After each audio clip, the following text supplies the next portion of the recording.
பிரியங்கா பிரதீப் இந்த காம்பினேஷன் தான் விஜய் டிவியை கட்டுப்பாட்டில் வைத்திருக்கிறது.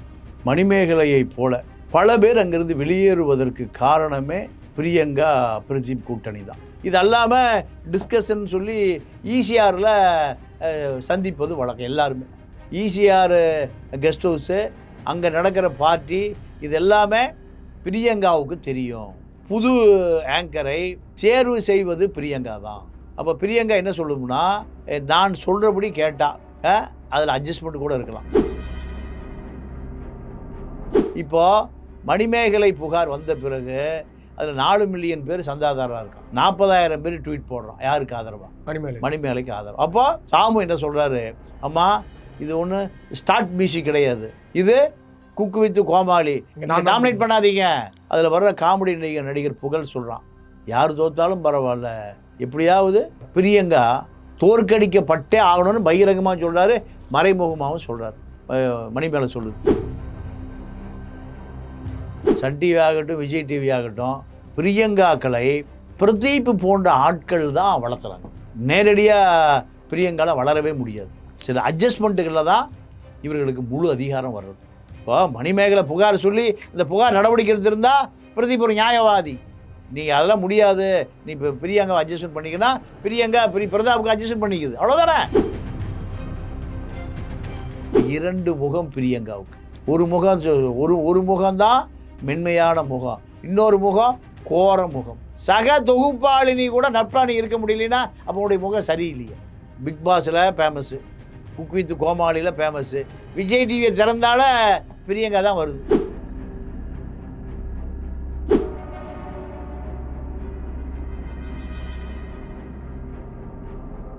மீடியா சர்க்கிள் நேயர்களுக்கு வணக்கம். இன்றைக்கு நம்மோடு நேர்காணலுக்காக மூத்த பத்திரிகையாளர் தமிழா பாண்டியன் அவர்கள் நம்மோடு இணைந்திருக்கிறார். அவரோடு பேசலாம். சார் வணக்கம். வணக்கம். மணிமேகலை விசஸ் பிரியங்கா அப்படிங்கிற ஒரு பிரச்சனை தான் கடந்த 2 நாட்களாக போயிட்டு இருக்குது.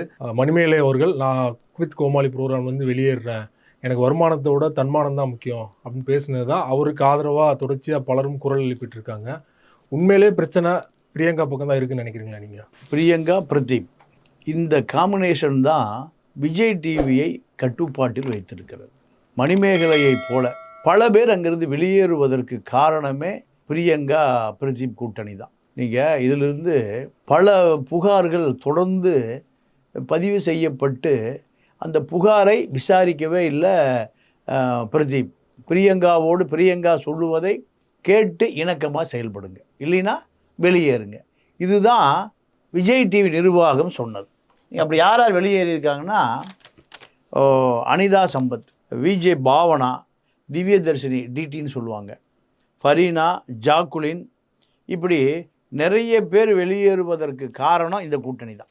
இந்த கூட்டணி என்ன பண்ணுன்னா, ஒரு நிகழ்ச்சி பல பேருடைய முயற்சியில் தான் இந்த நிகழ்ச்சி சிறப்பாக அமையும். ஆனால் ஒரு 50% இந்த நிகழ்ச்சி முன்னேறுகிற பொழுது இந்த நிகழ்ச்சியில் பிரியங்கா வந்து சேர்ந்து கொள்வார்.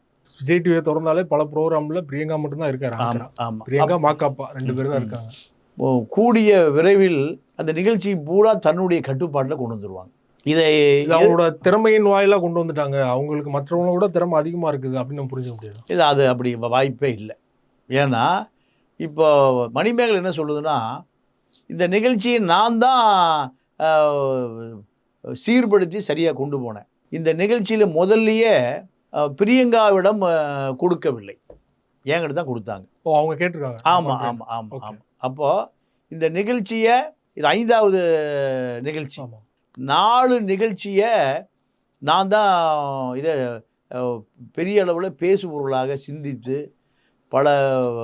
ஆக்சுவலாக முதல் 3 சீசனில் வந்து வேற ஒருத்தர் ஆங்கராக இருந்தார். 4வது சீசன் பாதியில் தான் இவங்க போகிறாங்க. இப்போ 5வது சீசன் முழுவதுமே வந்து அவங்க தான் பண்ணுறாங்க, மணிமேகலை தான் பண்ணுறாங்க. இந்த சீசன் தான் முதல் சீசன். அப்போ இதில் கெஸ்ட் ரோலாக ஒரு ஆங்கராக வர்றாங்க பிரியங்கா. வந்த பிறகு டாமினேஷன் பண்ண ஆரம்பிக்கிறாங்க. அப்போ என்னால் சுதந்திரமாக பணியாற்ற முடியவில்லை. நான் போய் பிரதீப்பிட்ட சொல்கிறேன். பிரதீப் என்ன சொல்கிறாரு, இல்லை அட்ஜஸ்ட்மெண்ட் பண்ணி போங்க, இந்த நிகழ்ச்சி எனக்கு பிரியங்கா இடையூறு செய்கிறாங்க, என்னால் நிகழ்ச்சியை சுதந்திரமாக யோசிக்க கூட முடியல. இப்போ நான் மட்டும் இல்லை, நிறைய பேர் என்கிட்ட புகாரை சொல்கிறாங்க. ஒன்று பிரியங்காவை இந்த நிகழ்ச்சியை செய்ய சொல்லுங்க, இல்லைன்னா என்ன செய்ய சொல்லுங்க. 2 பேரும் வந்தால் எனக்கு ஒரு மன உளைச்சலாக இருக்குது. ஒரு உரையில் 2 கட்சி 2 கட்சி இல்லை முடியவே முடியாது. என்னை இன்சல்ட் பகிரங்கமாக இன்சல்ட் பண்ணுறாங்க. மன உளைச்சலாக இவங்களை பார்த்தாலே எனக்கு படபடப்பு வந்துடுது. சிந்திக்க முடியல, பேச முடியல. இதை சொன்ன பிறகு நிர்வாகம் தலையிடவே இல்லை. இருந்தாலும் தொடர்ந்து பணியாற்றுறாங்க.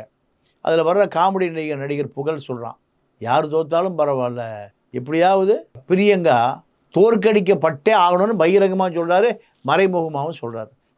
மணிமேலை சொல்லுது. அப்போது அந்த அளவுக்கு அவருக்கு டார்ச்சர். என்னென்னா இதில் டார்ச்சர்னாலுமே வெளிப்படையாக இவரை மாதிரி வந்து ஒரு ஸ்டாண்ட் எடுத்து நான் இந்த நிகழ்ச்சி விட்டு போகிறேன் அப்படின்னு யாருமே சொல்லலை. எல்லாம் வயிற்று பிழப்பு தானே, எல்லாம் வாழ்க்கை தானே.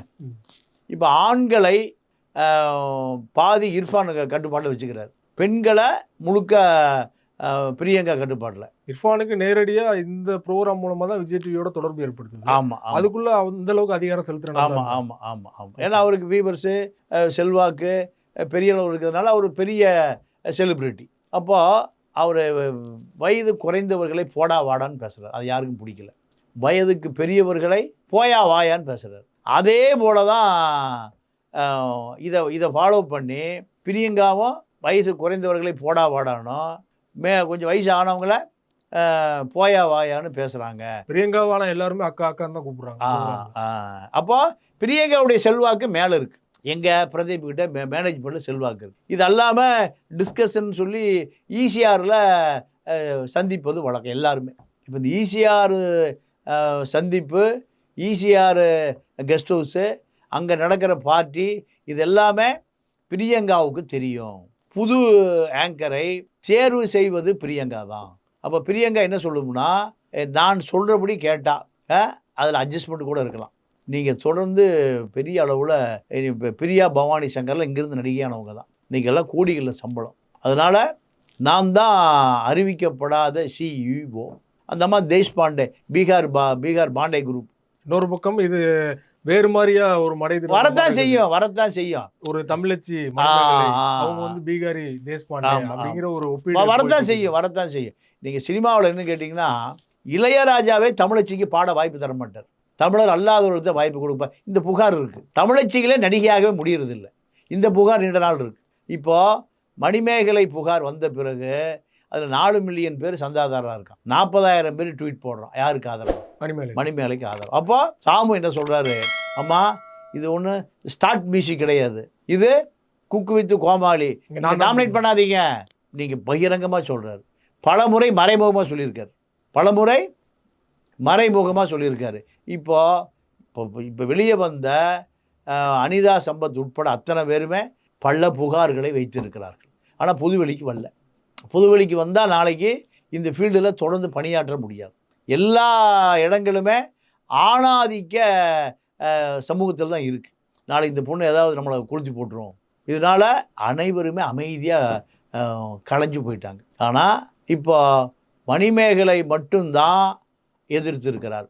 அதே போல் தீபாக்கான்னு நீங்கள் மீடியா விஷன் இல்லையா, அந்த ஆட்கள் பூரா எல்லாம் இந்த பிரியங்கா டார்ச்சரு தாங்காமல், பிரியங்கா பிரதீப் டார்ச்சர் தாங்காமல் எல்லாம் சன் டிவி கழட்டிட்டு போயிட்டாங்க. வெங்கடேஷ் பட் உட்பட எல்லாத்தையும் சன் டிவி கழட்டிட்டு போயிட்டாங்க. அப்போ நிர்வாகம் சீர்கெட்டு சின்ன விடமாக போச்சு. ஏன்னா வெளிப்படையாக சொல்கிறாங்க, இது பிரியங்கா மேலே மட்டும் தப்பு இல்லை, ஒட்டுமொத்த குக் வித் கோமாளி ப்ரோக்ராம் நடத்துகிறவங்க மேலேயும் பெரிய தப்பு இருக்குது அப்படின்னு சொல்கிறாங்க. அப்போது நீங்கள் யார், பிரதீப் பிரியங்கா தாங்க. இது முழு குற்றச்சாட்டுகளை பிரியங்கா பிரதீப் தான். இவர்கள் தான்.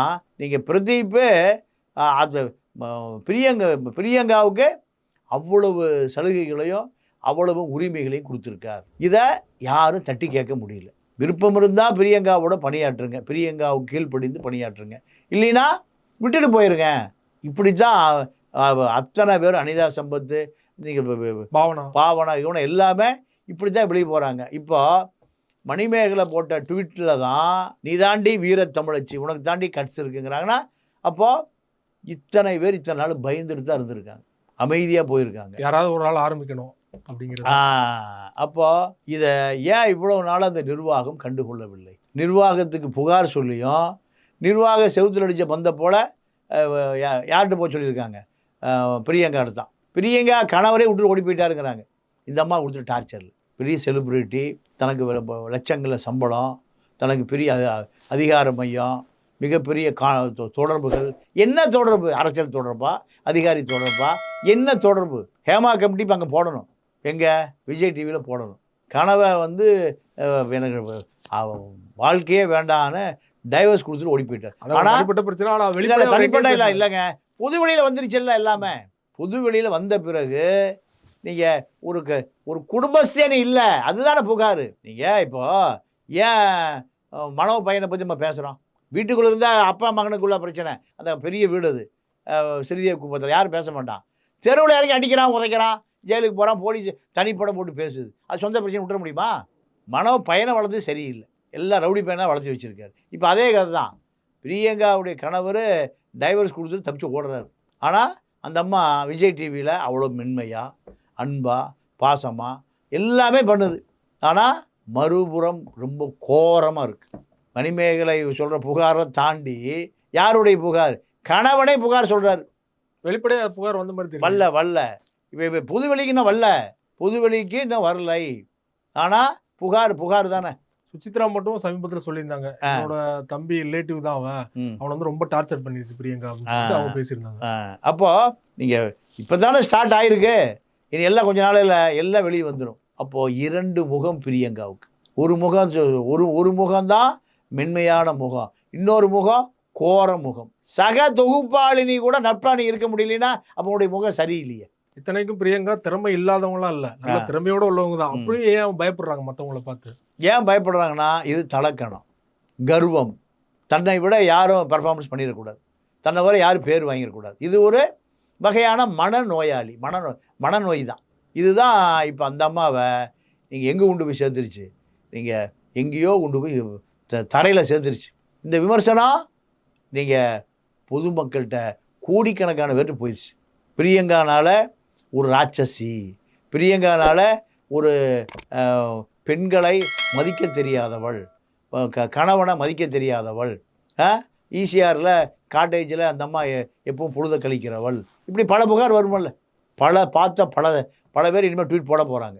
எல்லாம் மணிமேகலை வழியாக வரும், இல்லைன்னா தனியாகவே வரும். அந்த அளவுக்கு பிரியங்கா பிரதீப் காம்பினேஷன் தான் இப்போ முழுமையாக கட்டுப்படுத்தி இவ்வளவு சீரழிஞ்சு போனதுக்கு, சின்னாபின்னமானதுக்கு 2 பேரை தான் தொடர்ச்சியாக புகார் சொல்கிறாங்க. இதை பிரதீப் சரி பண்ணியிருந்தா பிரியங்கா திருந்திருக்கும். பிரதீப்பும் சரி செய்யலை, பிரியங்காவும் திருந்தலை. இப்போ 2 பேருமே திருந்த வேண்டிய நிலைமைக்கு ஆகிப்போச்சு. நிர்வாகம் என்ன பண்ணோம்? 2 பேரை தூரத்துக்கு போடும். அது வாய்ப்பு இருக்குன்னு நினைக்கிறேன். வாய்ப்பு, கண்டிப்பாக வாய்ப்பு இருக்குது. இல்லைன்னா வின் டிவி மாதிரி மூட வேண்டியது தான். ஏன்னா முடிவெடுக்கிற இடத்துல வந்து பிரதீப் தான் இருக்காரு. இல்லை, பிரதீப் இருந்தாலும் இப்போ எல்லா புகாருமே பிரதீப் மேலே தானே போகுது. அதாவது பிரதீப் சரி செய்யலைங்கிறதான புகார் சரி செஞ்சுருந்தா மணிமேகலை புகார் வெளியில் வந்திருக்காது, புகழ் வெளியே வந்திருக்காது, தாமு சொல்கிறது வெளியே வந்திருக்காது, அனிதா சம்பத் சொல்கிறது வெளியே வந்திருக்காது. 40,000 ட்வீட் எதிராவில் இருக்குது, விஜய் டிவிக்கு எதிராவில் இருக்குது. 40 லட்சம் பேரில் 40,000 பேர் 10% எதிராவில் இருக்கான். மீதிய 90% அமைதியாக இருக்கான். அமைதியாக இருந்தால் நீங்கள் ஆதரவாக இருக்கான்னு சொல்ல முடியாது. எதிராக இருக்கிறவங்க கூட அமைதியாக இருக்கான். நடவடிக்கை எடுப்பாங்கன்னு சொல்கிறீங்க, ஆனால் வேற இஷ்யூ வந்தோன்னா இது 2 நாளில் மறந்துடுவாங்க இல்லையா எல்லாரும்? அதாவது நீங்கள் 2 நாளில் மறக்கிறது இல்லை, 20 நாளில் மறக்கிறது இல்லை. ஆனால் கரை தானே. பிரியங்கா நீங்கள் ஆணவம், திமிரு எல்லாம் மொத்தமாக வந்து சேர்ந்துருமில்ல. சேர்ந்த பிறகு யாரையும் மதிப்பதில்லை. ஏன்னா நீங்கள் பிக் பாஸில் ஃபேமஸ்ஸு, குக் வித் கோமாளியில் ஃபேமஸ்ஸு, விஜய் டிவியை திறந்தால பிரியங்கா தான் வருது. பிக் பாஸ்ல வந்து அவங்க ஃபைனலிஸ்டா வந்தாங்க, ஆனா ஜெயிக்கல. அதுவுமே வந்து இங்க உள்ள அரசியல் தானா? அதனால தான் எல்லாம் நீங்க கோமாளில அவங்க தான் டைட்டில் வின்னர் சொல்றாங்க. இன்னும் வெளியாகல, அடுத்த வாரம் வெளியாக போகுது. இல்ல, அதாவது இப்போ என்ன சொல்றாங்க, வெளியாகலைன்னா கூட அவங்க தான் வின்னர் இருக்கிறாங்க. சரி ரிசர்வ் பண்ணியாச்சுக்கிறாங்க. அப்போ எவ்வளோ செல்வாக்கு இருக்குன்னு பாருங்க. பிரியங்காவுடைய செல்வாக்கு எந்த அளவுக்கு. ரிசல்ட் வராமையே இப்போ அந்த மாதிரி தாங்க வின்னரு. அப்போ மக்களுடைய கோபம் எப்பவுமே ரொம்ப மென்மையாக தான் இருக்கும். மக்களுடைய கோபம் வந்ததுன்னா எதிரி சாம்பலாகி பஸ்பமாகி போயிடுவான். இப்படி பல வரலாறு இருக்குது. அதுக்கு பேர் தான் புரட்சி. என்ன நடக்கும்னே தெரியாது.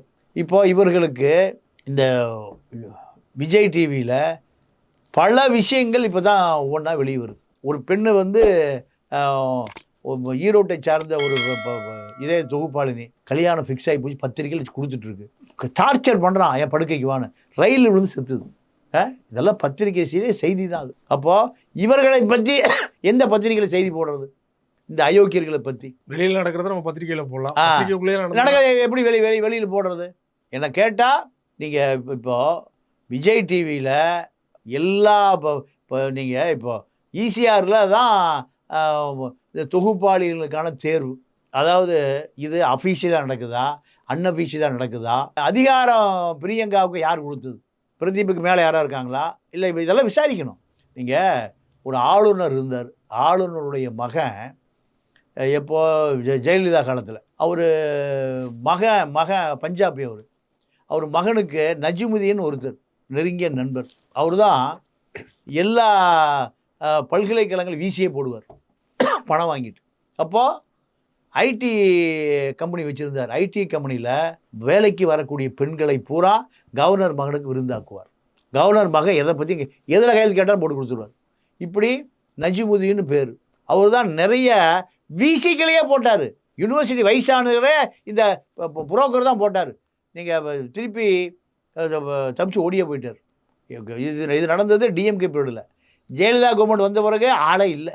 96 2001 டிஎம்கே பீரியடில் அவர் இவ்வளவு வேலை செஞ்சார். இப்படி பல பக்கம் பெண்கள் தான் பலியாக்கப்படுகிறார்கள். பல இடங்களில் வாய்ப்புக்காக வருகிற பெண்களை பலியாக்கப்படுவது தான் தொடர்ச்சியாக நடக்குது. அப்போது அது விஜய் டிவியாக இருந்தாலும் சரி, சன் டிவியாக இருந்தாலும் சரி, இது போன்ற புகார்கள் ரெக்க கட்டி பறக்குது. இப்போ மணிமேகலை போட்ட இந்த ட்வீட்டில் தான் 2 நாளாக இதுதான் இப்போ ட்ரெண்ட். அப்படின்னா என்ன நடக்குது? இப்போ ஹேமா கமிட்டியே பெரிய அளவில் கேரளாவில், தமிழ்நாட்டில், ஆந்திராவில் பெரிய புகைச்சலை ஏற்படுத்தி தான் அடங்குச்சு. இப்போ அடுத்து விஜய் டிவி, பிரதீப், பிரியங்கா, நிறைய விஷயங்கள் இப்போ வெளியே வரப்போகுது. எல்லாம் அமைதியாக இருக்காங்க. ஏன்? இந்த ஃபீல்டில் இருக்கணும்னா அமைதியாக இருந்தாகணும். ஃபீல்டு வேண்டான்னு மணிமேகலை போகிற தூக்கி எறிஞ்சால் புது வழிக்கு வந்துடலாம். அப்போது இன்னும் கொஞ்சம் நாளையில் நிறைய விஷயங்கள் பிரதீப் பிரியங்கா கெமிஸ்ட்ரி பற்றி நிறைய செய்திகள் வரப்போகுது. பிரியங்காவுக்கு எதிராக தொடர்ச்சியாக எதிர்ப்பு குரல் வந்துக்கிட்டு தான் இருக்குது. ஆனால் பிரியங்கா தரப்புலேருந்து எந்த பதிலுமே இது வரைக்கும் கொடுக்கல இல்லையா? என்ன காரணம் நினைக்கிறீங்க? அப்படி ஒன்றும் இல்லை. பதில் கொடுத்தா அது 4 மடங்கு பெருசாகும்.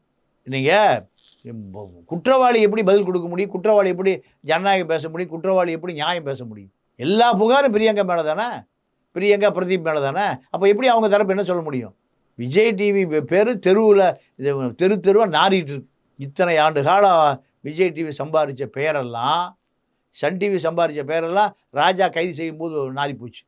இப்போ அதே போல் தான் விஜய் டிவி முழுக்க நீங்கள் அப்பாவும் பார்ப்பான், அம்மாவும் பார்ப்பான், குழந்தை குட்டி எல்லாம் உட்காந்து பார்க்கும். ஒரு நியூஸ் சேனலை அப்பா மட்டும் பார்ப்பான், சீரியலை அம்மா மட்டும் பார்ப்பான், குழந்தைகள் வேறு சேனலில் பார்க்கும். இப்போ விஜய் டிவி எல்லோரும் உட்காந்து பார்ப்பாங்க. இப்படியான இதில் ஒழுக்கம் என்பதே இல்லாமல் போச்சு. இதில் நேர்மை என்பதே இல்லாமல் போச்சு. சத்தியம், தர்மம் எதுவுமே இல்லாமல் போச்சு. முழுக்க நீங்கள் டார்ச்சரு, பாலியல் தொந்தரவு, அதை தாண்டி தன்னை மீறி யாரும் வந்துடக்கூடாது. இப்படியான ஒரு அகம்பாவம், இதுதான் இப்போ விஜய் டிவி மேலே இருக்கக்கூடிய பெரிய புகார். இதுலேருந்து விஜய் டிவி எப்படி மீண்டு வரப்போகுதுன்னு தெரியல. மணிமேகலை அவர்கள் வெளிப்படையாக சொல்லிட்டாங்க, எனக்கு வருமானம் முக்கியம் இல்லை, தன்மானம் தான் முக்கியம், நான் அந்த ப்ரோக்ராம் விட்டு வெளில போகிறேன் அப்படின்னா விஜய் டிவிக்கு எதிரான ஒரு குரல் தான் இது. பிரியங்காவுக்கு எதிரான குரல் மட்டும் இல்லை, இனிமேல் விஜய் டிவியில் நீடிப்பாரா, எந்த ப்ரோக்ராமும் பண்ண விடுவாங்களா அப்படிங்கிற ஒரு கேள்விக்குறி தான். ஆப்போசிட்டில் சன் டிவியில் ஏற்கனவே குக் வித் கோமாளி பண்ண டீம் தான் அங்கே இருக்காங்க. அங்கே போவார்னு நினைக்கிறீங்களா? விஜய் டிவிலேருந்து சன் டிவிக்கு போக வாய்ப்பு இருக்குன்னு நினைக்கிறீங்களா? இல்லை, இப்போது நீங்கள் நிறைய பிரியங்காக்கள் வந்துட்டாங்க. சன் டிவி ஆகட்டும், விஜய் டிவி ஆகட்டும். இந்த பிரியங்காக்களை பிரதீப் போன்ற ஆட்கள் தான் வளர்த்துறாங்க. நேரடியாக பிரியங்கால வளரவே முடியாது. சில அட்ஜஸ்ட்மெண்ட்டுகளில் தான் இவர்களுக்கு முழு அதிகாரம் வர்றது. இப்போ மணிமேகலை புகார் சொல்லி அந்த புகார் நடவடிக்கை எடுத்திருந்தால் பிரதீப் ஒரு நியாயவாதி. நீங்கள் அதெல்லாம் முடியாது, நீ இப்போ பிரியங்காவை அட்ஜஸ்ட்மெண்ட் பண்ணிக்கினா பிரியங்கா பிரதாப்புக்கு அட்ஜஸ்ட்மெண்ட் பண்ணிக்குது, அவ்வளோதானே. பிரியங்காட்ட மன்னிப்பு கேளு அப்படின்னு வெளிப்படையாக சொல்லியிருக்காங்க. அப்போ பிரியங்காவுக்கு பிரதீப்புக்குமான நட்பு என்பது எல்லை கடந்தது. நான் பிரியங்காவோடு மட்டும் நிற்கலை, பிரதீப்போடு மட்டும் நிற்கலை. பல பிரியங்காக்கள், பல பிரதீப்புகள் இந்த நெட்வொர்க்கில் இருக்காங்க. அத்தனை பேரையும் கண்டுபிடிக்கணும். வெளியில் வரும் ஒன்றா. வெளியே வரும். ஹேமா கமிட்டியை விட வலிமையான கமிட்டி அங்கே போடணும். ரொம்ப நன்றி சார். இந்த விவகாரம் தொடர்பாக பல்வேறு தகவல் எங்களோட பகிர்ந்து கொண்டீங்க. மிக்க நன்றி. நன்றி, வணக்கம்.